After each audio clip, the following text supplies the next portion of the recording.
The female, in a sense, is a deficient male, as Aristotle supposedly noted. You were told that women possessed a divine nature, that their hearts were composed of warmth and healing, and that their love was deeper, purer, and gentler. They were presented as the solution to your turmoil, the solace for your pain, and you accepted this because it was a widely held belief. From the earliest narratives of your boyhood, she was depicted as the prize, the angel, the mother figure, the source of inspiration. And what were you? The pursuer, the protector, the devoted supplicant offering himself in exchange for intimacy. However, consider if this notion, this myth you were raised with, was not merely untrue but intentionally designed to deceive you. What if women are not angelic beings? What if the woman you love does not reflect your missing part but rather mirrors your misunderstanding? Aristotle did not idealize this. He did not romanticize womanhood with poetic language. He observed nature without any filter, myth, or sentimentality. What he discerned fundamentally challenged the fairy tale. He stated it plainly, not out of animosity, but as a detached observation of form and function, a biological reality rather than a moral judgment. He believed that nature does not deceive. Now, consider this: the discussion transcends mere biology. It delves into the impact of that truth on the illusions you harbor.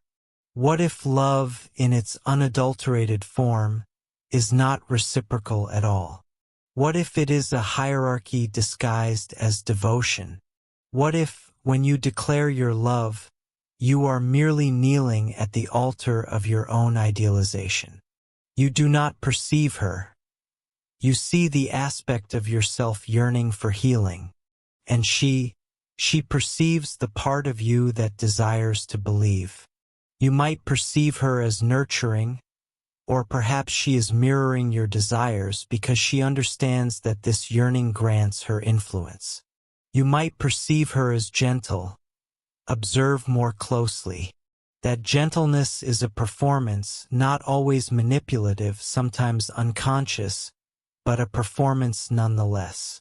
Because if Aristotle's observation holds true, then everything she does, everything she is shaped around your expectations of her, not due to inherent weakness or dishonesty, but because nature has predisposed her that way. Adaptable, strategic, emotionally fluid, a shapeshifter. This is because when you are not the central figure, the default, you learn to survive by conforming to the dominant form. And in a male-dominated world, women conform not out of affection but out of necessity. Therefore, ask yourself, when you look at her, what are you truly seeing? An individual or a projection? A partner or a placeholder for your unresolved longings? You do not desire a woman.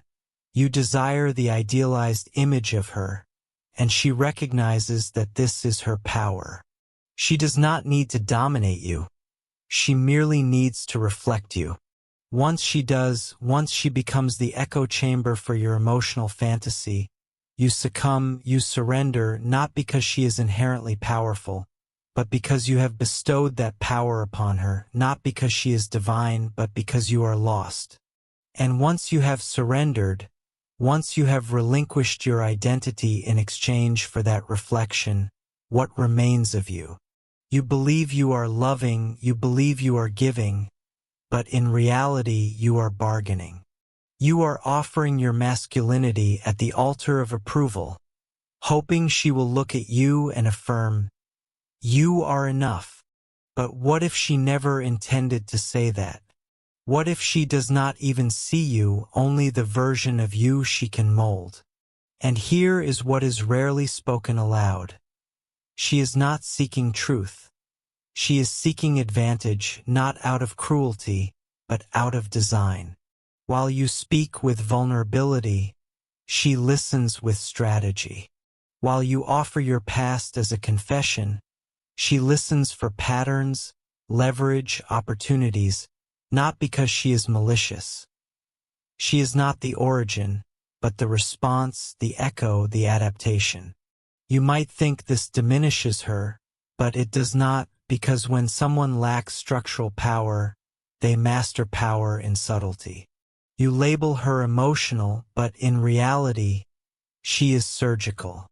You think she is feeling, but she is meticulously scanning every smile, every silence, every slight movement from you, registering it like code. She had to master one thing: how to become indispensable to the very man who unknowingly fears her difference. And that is what you fail to see. Your love is not love. It is dependency, and her love is not care. It is calibration. She does not need to overpower you. She simply needs to become essential. The voice you hear in your mind before making a decision, the comfort you crave after a setback, the approval you chase like oxygen. And you call that romance? That is obedience dressed in poetic language. But do not fault her. She did not invent this game. She learned it, she mastered it, because while men were constructing systems, women were constructing survival. You conquered the external world with war and steel. She conquered the internal world with softness and suggestion, not because she was weak, but because she was observing, learning, adapting. She does not seek to dominate your physical being. She seeks to occupy your mind, and she succeeds. She resides in your hunger. She resides in your guilt. She resides in your need to be desired. That is not love. That is control, so refined you mistake it for chemistry, so invisible you call it fate. But fate does not track your flaws. She does. She remembers what makes you feel insignificant. She remembers how you speak when you are uncertain. She learns your rhythm, your volume, your vocabulary, because every detail you offer is another doorway into your sense of self-value. You believed she was delicate. She is not, she is a strategist. You thought she required protection. She did not, she required closeness. You thought she was waiting for you. She was observing you, watching the extent to which you were willing to sacrifice yourself in exchange for the concept of being loved.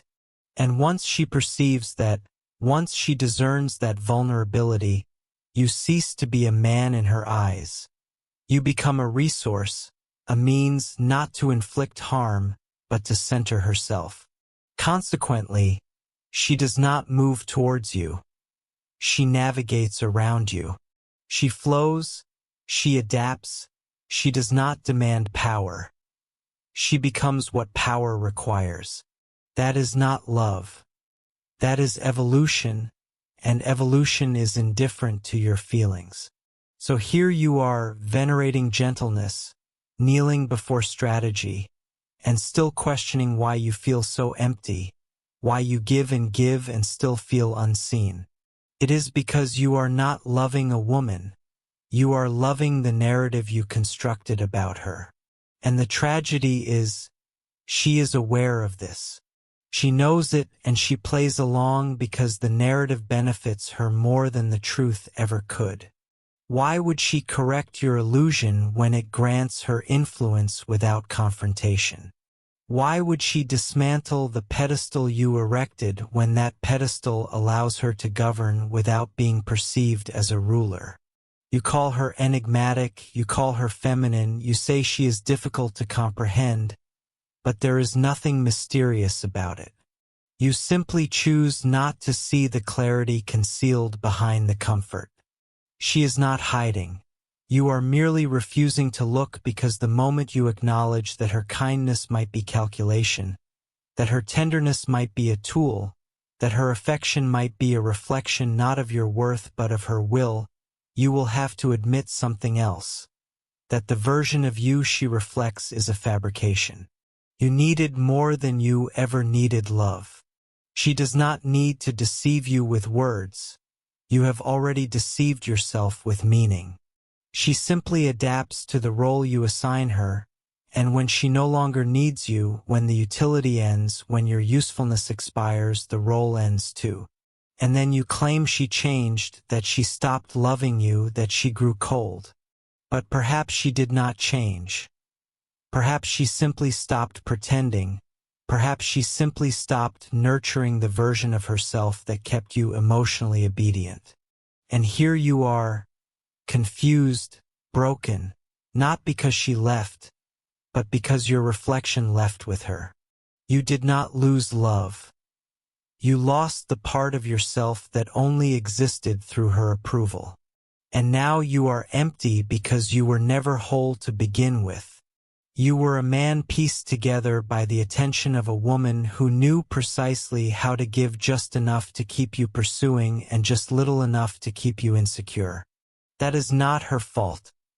That is yours, because you built your self-worth around her gaze. And when she stopped looking, your identity collapsed. Aristotle was not attempting to attack women. He was describing nature.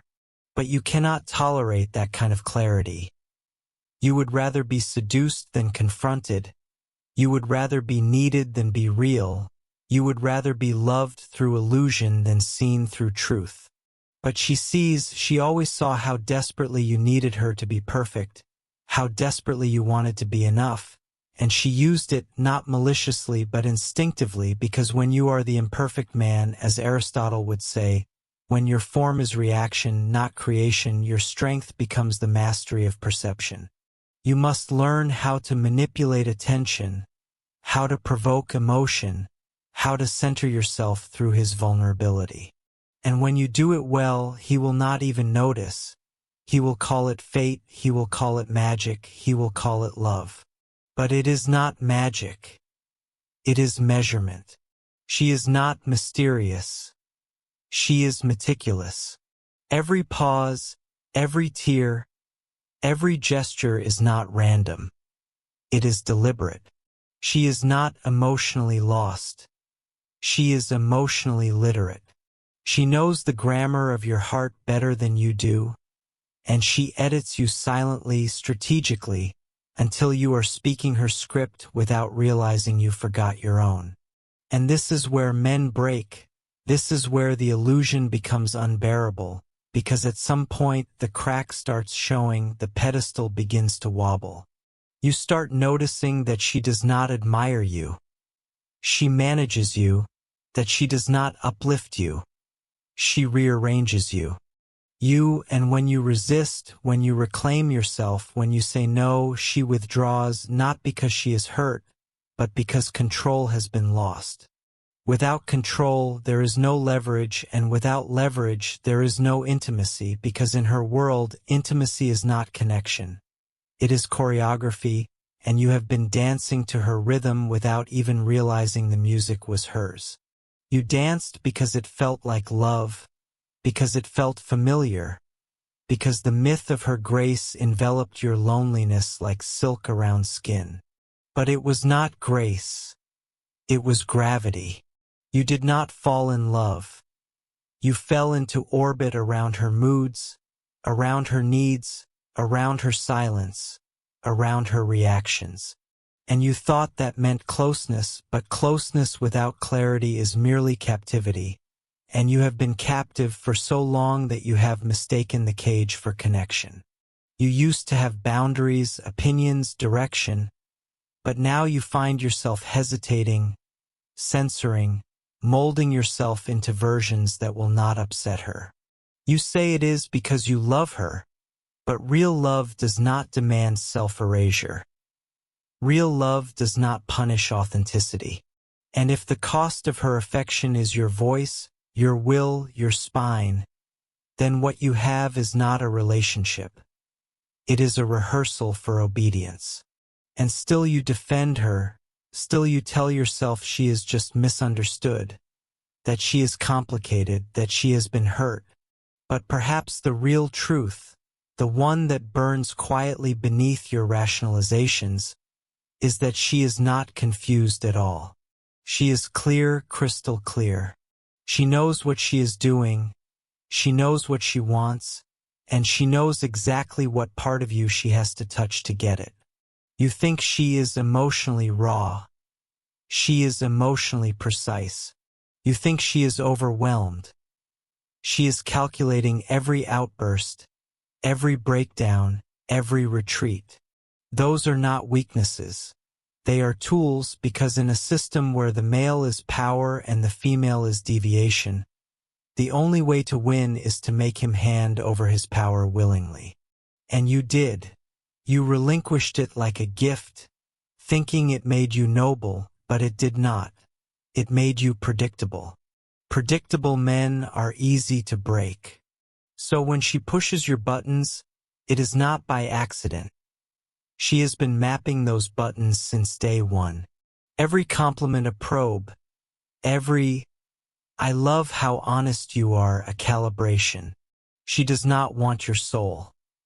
She wants your pattern, because once she knows it, she owns it, and the moment she owns it, she owns you. And you call that intimacy, but that is not intimacy. That is influence masquerading as love. And here is the deepest betrayal, the one you will not speak of, the part of you that knows she does not admire you, that behind her eyes, she is not looking at a man. She is looking at a project, that your strength is not admired. It is tolerated, that your vulnerability is not honored. It is archived, stored for later, for when it is useful. You think she is nurturing your wounds, but really, she is memorizing them, because whoever knows where it hurts controls when it hurts. And so you remain silent, because speaking up would mean destroying the fantasy, because the only thing scarier than losing her is realizing she was never yours to begin with, that you were hers, that the pedestal was never a tribute. It was a stage, and you were performing the whole time. Aristotle did not write that women are malicious. The realization is that you have never really seen her, only her reflection in your desire, only the version she performed, the version that matched your wounds. And now that the performance is over, now that the illusion is cracking, you are not grieving her. You're grieving the man you pretended to be in her presence.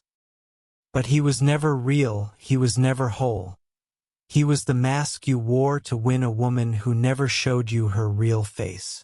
And now the mask is gone, her performance is over, the illusion has collapsed, and you're standing in the ruins not of love, but of your own delusion. The dream that a woman could complete you, that her affection could redeem you, that her presence could define your worth. It's all gone, and you feel the panic, the emptiness, the weight of your own identity staring back without the filters of fantasy. But this is not the end. This is the beginning, because now, finally, you're forced to ask the question you've spent your whole life avoiding. Who are you without her? Without the emotional training wheels, without the praise, without the role you played to feel valuable, what remains? And if the answer is silence, then that silence is your truth, that silence is your foundation, that silence is the first honest thing you've felt in years. You were taught to be the hero in a story written by someone else, but what if there is no story? What if the woman was never your salvation but your mirror? Not to reflect your strength, but to expose your fear. Because the truth is, you never loved her, not really. You loved the feeling of being chosen. You loved the escape from your own chaos. You loved the comfort of outsourcing your purpose to her validation. And now that she's gone, you're not broken. You're exposed. You say she used you, but what did you use her for? You made her your meaning, you made her your morality, you made her your emotional oxygen. You didn't want partnership. You wanted permission. Permission to feel worthy, permission to feel needed, permission to avoid doing the inner work that terrifies you more than heartbreak ever could. But she never signed up to be your redeemer. She simply walked into the role you cast for her and played it well. And now Aristotle's words ring louder than ever.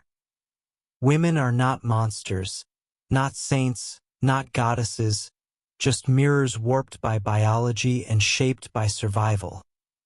Not broken, but built differently, designed not to lead, but to adapt. And when you refuse to see that, when you ignore her nature, you become her victim, not her partner. But here's the moment of power, the moment of awakening. When you stop seeing women as solutions, you start seeing yourself as one. When you stop chasing reflections, you start building reality. And the man who builds himself no longer fears the absence of her gaze. He doesn't crumble when she withholds. He doesn't fall when she pulls back, because he is no longer performing. He is present, he is sovereign. And she can feel that, and she will test that, because the moment you stop orbiting, the gravity shifts, the roles reverse, the myth dies, and in its place something raw begins, not romance, not passion, but truth. She may not like it, she may leave, she may try to reframe you into the man who once kneeled, but if you stay firm, if you hold your center, something changes. You no longer need her to be pure, you no longer need her to be soft, you no longer need her to be anything but real. And in that space, stripped of illusion, something radical is possible. Connection without control, love without leverage, intimacy without dependency.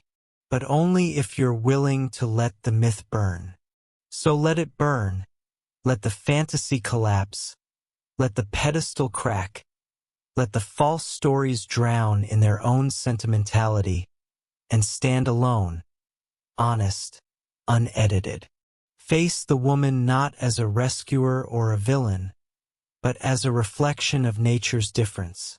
Not lesser, not greater, just different. Because only when you no longer need her to complete you will you ever be capable of truly meeting her. If this shattered an illusion or opened your eyes, don't keep it to yourself. Like the video and share it with someone who needs to hear it. Subscribe for more raw, unapologetic truths they won't teach you anywhere else. And if you want to support this work, the channel link is in the description. Every contribution keeps the truth alive.